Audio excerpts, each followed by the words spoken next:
नमस्कार, आप देख रहे हैं एनबी न्यूज। मैं हूं आपके साथ अमल मुकेश चतुर्वेदी। खबरों की शुरुआत करेंगे। केंद्र सरकार की तरफ से राष्ट्रीय मुद्रीकरण योजना के खिलाफ युवा कांग्रेस कार्यकर्ताओं ने बुधवार को दिल्ली के शास्त्रीय भवन के सामने जमकर विरोध प्रदर्शन किया। इस दौरान पुलिस ने कई कार्यकर्ताओं को हिरासत में लिया।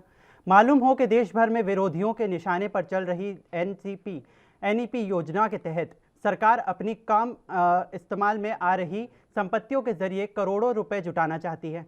दावा है कि इसके जरिए कोई भी निजीकरण का कार्य नहीं किया जाएगा, लेकिन विपक्ष को सरकार की ये योजना नागवार गुजार रही है, जिसके कारण अब मोदी सरकार का विरोध जोरों पर है।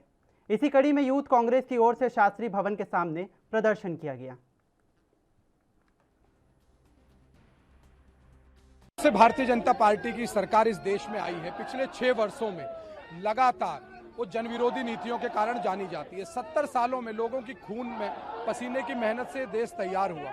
आज रेलवे का निजीकरण हो रहा है, पाइपलाइनों का निजीकरण हो रहा है, खेल के स्टेडियमों का निजीकरण हो रहा है। आज देश का हर संपत्ति जो देश के लिए देश के लोगों ने बड़ी मेहनत से तैयार की थी, आज उसका प्राइवेटाइजेशन हो रहा है। इसका विरोध करने के लिए आज भारतीय युवक कांग्रेस के कार्यकर्ता सड़कों पर उतरे हैं। लगातार जो लोगों की खून पसीने की मेहनत से ये देश तैयार हुआ था, आज उस देश को कमजोर करने की साजिश हो रही है और कह रहे हैं कि हम धन इकट्ठा कर रहे हैं। कोई अपने घर की संपत्ति करीब 8 महीने से ज्यादा का वक्त हो चुका है किसानों को दिल्ली के बॉर्डर पर विरोध करते हुए, लेकिन सरकार और किसानों के बीच में सामंजस्य की स्थिति बनती नहीं दिख रही है। इसी कड़ी में पंजाब और पटियाला के राजपुरा रोड पर भी किसानों ने जाम लगाया। इस बारे में किसानों ने कहा कि जब तक सरकार उनकी मांगे नहीं मान लेती, तब तक वो यूं ही दिल्ली के बॉर्डर पर डटे रहेंगे। साथ ही पंजाब से भी लगातार किसानों का बड़ा जत्था दिल्ली जा रहा है। इसकी भी जानकारी किसानों ने दी। रद्द कराने हैं मोदी दे, ਅਸੀਂ पैर नहीं किते लगन देने, जिथे भी हो किते जाऊगा ਉਹਦੇ ਪਿੱਛੇ ਪਿੱਛੇ हैं जी। ਅਸੀਂ 5 ਤਰੀਕ ਨੂੰ ਵੱਧ ਤੋਂ ਵੱਧ ਬੀਬੀਆਂ ਤੇ ਵੀਰ ਜਿੱਥੇ ਤੱਕ ਮੇਰੀ ਇਹ ਕਾਲ ਪਹੁੰਚ ਰਹੀ ਹੈ ਉਹ ਹਿੱਸਾ ਪਾਣ ਤੇ 5 ਤਰੀਕ ਨੂੰ ਇੱਥੋਂ ਚਾਲੇ ਪਾਣੇ। ਹਜ਼ਾਰਾਂ ਦੀ ਗਿਣਤੀ 'ਚ ਬੀਬੀਆਂ ਵੀ ਜਾਣਗੀਆਂ ਤੇ ਵੀਰ ਵੀ ਜਾਣਗੇ। ਯੂਪੀ 'ਚ ਜਾਣਾ ਜੀ, ਯੂਪੀ 'ਚ ਮੁਜ਼ੱਫਰਨਗਰ। ਹਾਂ, ਮੇਰਾ ਨਾਮ ਰਜਿੰਦਰ ਕੌਰ है। यूपी के सिद्धार्थनगर में यूथ कांग्रेस के कार्यकर्ताओं ने प्रदर्शन किया। इस दौरान पोस्टर और बैनर लगाकर उन्होंने केंद्र की नीतियों का भी जमकर विरोध किया। बता दें कि भारत सरकार न्यू मोनेटाइजेशन पॉलिसी पाइपलाइन लेकर आई है और इसी को लेकर विपक्ष लगातार सरकार पर हमलावर है। विपक्षी नेताओं ने यह आरोप लगाया है कि सरकार कंपनियों और सरकारी क्षेत्रों की चीज़ों का निजीकरण करने जा रही है, जिसकी वजह से आने वाले दिनों में रोजगार को भी लेकर भारी कमी देखने को मिल सकती है। निजीकरण के नाम पे जो सरकार भ्रष्टाचार कर रही है, ये प्रदर्शन उसके विरोध में है। प्रधानमंत्री और उनकी पूरी पार्टी वर्षों से, पिछले 7 सालों से लगातार ये कहती आ रही थी कि कांग्रेस पार्टी ने इस देश के लिए कुछ नहीं किया।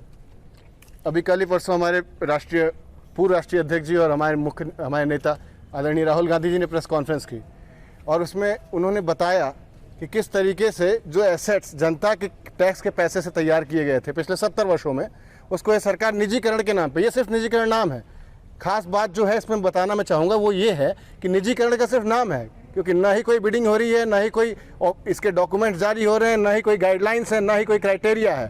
किसी भी तरीके से औने पौने दाम पे उन एसेट्स को बेचा जा रहा है जो हमने वर्षों में तैयार किए थे। इंडियन रेलवे को बेच रहे हैं आपने पेट्रोलियम कंपनियों को बेच दिया, आप ऊर्जा के संसाधन बेच रहे हैं।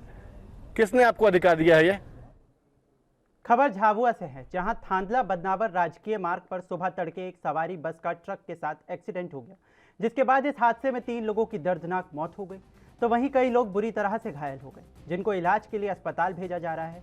बता दें कि यह बस गुजरात जा रही थी और जहां इस हादसे का ये शिकार बन गई और कई लोगों की इस हादसे में मौत हो गई।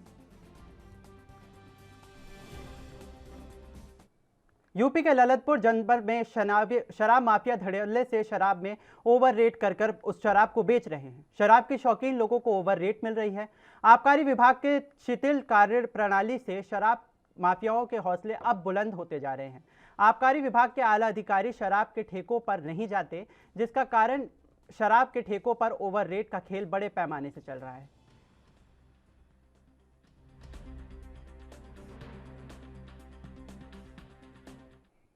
और फिलहाल के लिए मेरे साथ इस बुलेटिन में बस इतना ही। देश दुनिया की तमाम बड़ी खबरों के लिए आप देखते रहिए एनबी न्यूज़। नमस्कार।